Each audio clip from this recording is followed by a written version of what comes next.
ప్రశ్న మీరు అడిగే ముందు మేము ఎంత బాధపడ్డామో మా బాధే గుర్తుకు రావట్లా. మీరు మొన్న ఇంటర్వ్యూలో కూడా మీరు అంతా వన్ వే వెళ్ళిపోయారు. మీరు లా చేశారు మీకు కూడా ఒక చట్టం దళితుడిగా తెలిసినట్టుగా. ఒక దళితుడిగా ఓకే. ఒక దళితుడిగా నేను పడ్డ బాధ మీకు కనపడదు.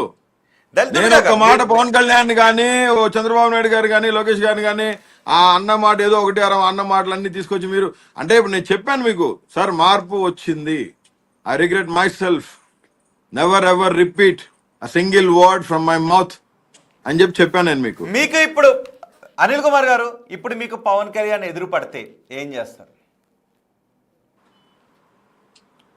ఒక ఫిల్మ్ యాక్టర్గా ప్రస్తుత ఉప ముఖ్యమంత్రిగా ఉన్నారు కాబట్టి విష్ చేస్తాను. ఎందుకంటే నా నాయకుడు మాకు నేర్పింది అదే. ఫస్ట్ ఎవరిని చూసినా మన శత్రువు ఎదురుగా వచ్చినా ఆయన నమస్కారం పెట్టమంటారు.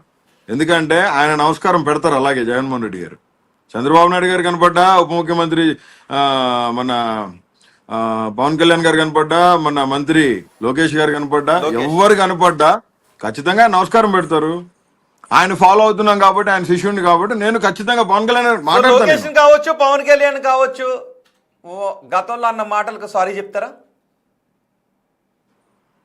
చెప్తానండి ఖచ్చితంగా. అంటే నేను నా పద్ధతి మార్చుకున్నాను కాబట్టి I'm extremely sorry for what I said. And ఖచ్చితంగా ఒక గొప్ప రాజకీయ నాయకుడిని మీరు చూడబోతున్నారు, ఒక వెరీ గుడ్ పార్లమెంటరీని చూడబోతున్నారు. ఒక చదువుకున్న వ్యక్తిగా 10 సంవత్సరాలు కేంద్ర మంత్రి దగ్గర పనిచేసిన అనుభవాల్ని అన్నిటినీ రంగరించుకొని మళ్ళీ చెప్తున్నా, నా దళిత జాతి బిడ్డల కోసం, ఎస్సీ పల్లెల కోసం, నా అన్నదమ్ముల కోసం ఖచ్చితంగా మన అంటే లైక్ పల్లెల్లో చాలా పేదరికం ఉంటుందండి. ఆ పేదరికాన్ని మనం తీసేయాలనేది నా ఆకాంక్ష. పల్లెల్లో అంటే నేను అనేది ఏంటంటే ప్రతి ఊర్లో ఊరు బయట పెట్టారు పల్లెని, మాలపల్లిని కానీ మాదిగపల్లిని కానీ ఊరు బయట పెట్టారు. అదే చాలా అమానుషాలు ఉండేవి. ఐ అగ్రీ, గతంలో అలాంటి అమానుషాలు ఉండేవి, కానీ ఇప్పుడు అలాంటి అమానుషాలు లేవు. అంటే ఊరు లోపలికి వచ్చినాయి పల్లెలు కలిసే ఉన్నారు చాలా చోట్ల, అన్ని చోట్ల. గతంలో అదే మీరు చెప్తే నేను తెలుసుకుంటాను, మీరు చెప్తే నేను వింటాను. అదే నేను ఒక దళితుడిగా చెప్తున్నా, మాది మాలపల్లె ఒక ఊర్లో, మా పల్లె కూడా ఊరికి బయటే ఉంది. ఊరికి మా పల్లెకి 10 ఎకరాల పొలం అడ్డం ఉంటది. నేను చెప్తున్నాను వినండి, బాబాసాహెబ్ అంబేద్కర్ రాజ్యాంగం రాసిన తర్వాత చేస్తాను, గతంలో దళితులపై అమానుషమైన దాడులు జరిగాయి. బాబాసాహెబ్ అంబేద్కర్ అంత మంచి రాజ్యాంగాన్ని మనకు అందించకపోయి ఉండుంటే ఈ రోజు మొన్న కూడా మీ ముందు కళ్ళ ముందు జరిగింది కదండి. అగ్రకులాలు దళితులను అనగదొక్కారని నేను అంగీకరిస్తా.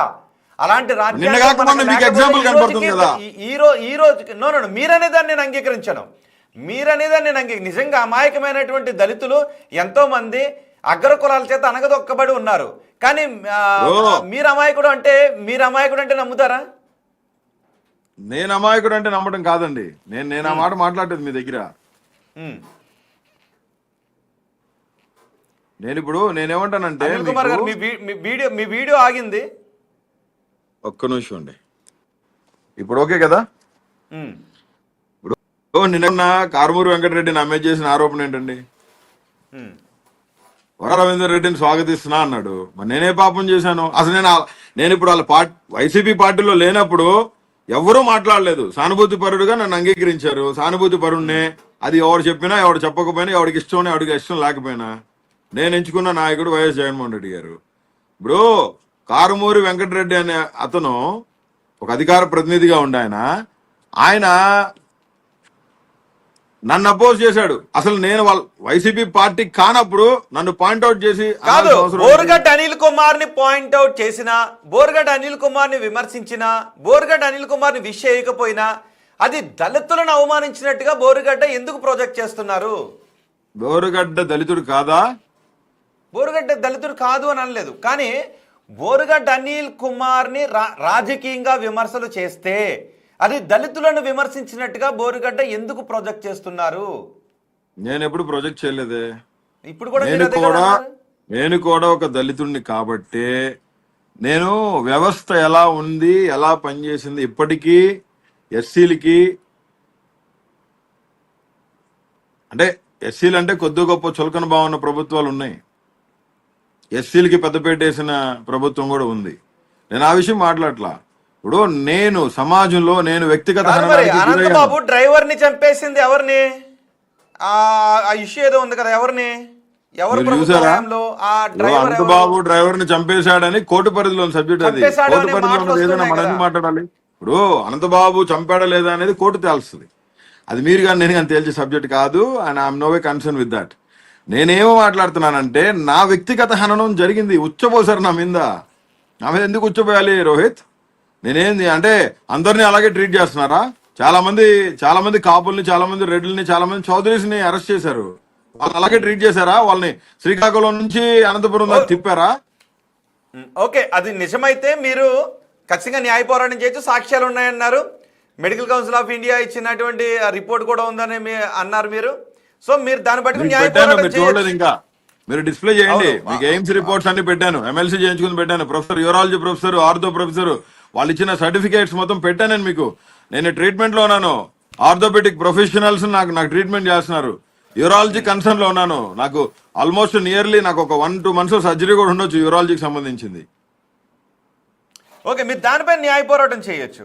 ఖచ్చితంగా మీరు ఆ సాక్ష్యాలని ప్రొడ్యూస్ చేసి ఎవరైతే పోలీసులు చట్టోల్లంఘన చేశారని అంటున్నారో మీరు న్యాయ పోరాటం చేయొచ్చు. అది కూడా కోర్టులో తేలేటటువంటి అంశమే. ఓకే, ఇంతకుముందు మీరు అన్నారు అంటే మీరు మారారా అని చాలా ఎక్కువ మంది క్వశ్చన్స్ అడిగారు కాబట్టి నేను మళ్ళీ మిమ్మల్ని లైవ్లోకి తీసుకున్నాను. స్ట్రైట్ అవే ఇప్పుడు మీ ముందు పవన్ కళ్యాణే కనబడితే పవన్ కళ్యాణ్తోనే మాట్లాడుతున్నట్టుగా అనుకుంటే ఏ మాటలు మాట్లాడగలుగుతారా చెప్తారా? ఇప్పుడు మీ ముందే పవన్ కళ్యాణ్ ఉన్నారు, లేదంటే మీ ముందే నారా లోకేష్ ఉన్నారు. ఖచ్చితంగా విష్ చేస్తానండి. ఎందుకంటే ఈరోజు ఆంధ్ర రాష్ట్రానికి ఒకళ్ళు ఉప ముఖ్యమంత్రి వర్యులు, ఒకళ్ళు ముఖ్యమంత్రి వర్యులు. సారీ, లోకేష్ గారు ముఖ్యమంత్రి కదా, అది మంత్రివర్యులు. చంద్రబాబు నాయుడు గారు కనపడ్డా, లోకేష్ కనపడ్డా, పవన్ కళ్యాణ్ గారు కనపడ్డా, ఎవరు కనపడ్డా ముగ్గురు they are ministers and constitutional body heads వాళ్ళు. కాబట్టి ఖచ్చితంగా విష్ చేస్తాం. ఎందుకు?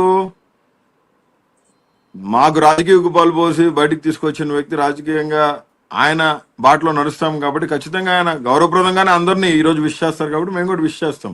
మాకు నేర్పించింది కూడా అదే. చెప్పాను కదండి, ఒక కొత్త రాజకీయ నాయకుడిని చూస్తారు. పవన్ కళ్యాణ్ గారు కనపడ్డారు. ఇప్పుడు పవన్ కళ్యాణ్ గారు ఎదురుగారు. ఓకే, చెప్పండి. మీరు ఇందా నుంచి ఓ పవన్ కళ్యాణ్ ప్రైజ్ చేస్తున్నారు. మేబీ మీరు ఆయన కులమై ఉంటారు, లేదంటే మీరు ఆయన అభిమానం అయి ఉండొచ్చు. నాకు కులపరమైనటువంటి అభిమానాలు, దురభిమానాలు ఏమీ లేవు. నేను జర్నలిస్ట్. ఇప్పటికి 10 సార్లు మాట్లాడారు, మీరు 10 సార్లు ఉచ్చరించారు. నిన్న జగన్మోహన్ రెడ్డి గారి బర్త్డే, నిన్న జగన్మోహన్ రెడ్డి గారి పుట్టినరోజు. కనీసం మీరు నిన్న జగన్మోహన్ రెడ్డి గారి బర్త్డే మీరు విష్ చేశారని ఒక్క మాట లేదు. మీ ఛానల్ నుంచి విషెస్ చెప్పారా? మీరు మాజీ ముఖ్యమంత్రి వాళ్ళకి మీరు విషెస్ చెప్పారా? మీరు ఎక్కడ చేశారు? మీరు నేను చెప్తున్నాను, జగన్ అన్న లవ్ యూ ఆల్వేస్, జగన్ అన్న లవ్ యూ ఆల్వేస్. జగన్ అన్నా, నీ ప్రియ శిష్యుడు బోరుగడ్డ అనిల్ కుమార్ సైడ్ నుంచి I wish you all the best. My living God bless you like a king David always. God be with you అన్నా. God of mighty angel armies protect you and provide you everything that riches in his glory. God bless you once again, Jagananna. Belated wishes. Okay, Jaganmohan Reddy ఆయన జీవితంలో ఎన్నో ఉన్నత శిఖరాలను అధిరోహించాలి అని నిన్న ఆయన పుట్టినరోజు సందర్భంగా మేము కూడా కోరుకున్నాం. కానీ ఇక్కడ వివాదం ఎక్కడొచ్చింది అంటే, మీరు గత ప్రభుత్వ హయాంలో ఎవరిని తిట్టారు? పవన్ కళ్యాణ్ని అనరాని మాట్లాడినారు, నారా లోకేష్ని అనరాని మాట్లాడినారు, టీడీపీని అందరిని తిట్టారు. కాబట్టి వివాదం దాని చుట్టూ తిరుగుతుంది. కాబట్టి నారా లోకేష్ గురించి, పవన్ కళ్యాణ్ గురించి మాట్లాడుకుంటాం. ఓకే, పవన్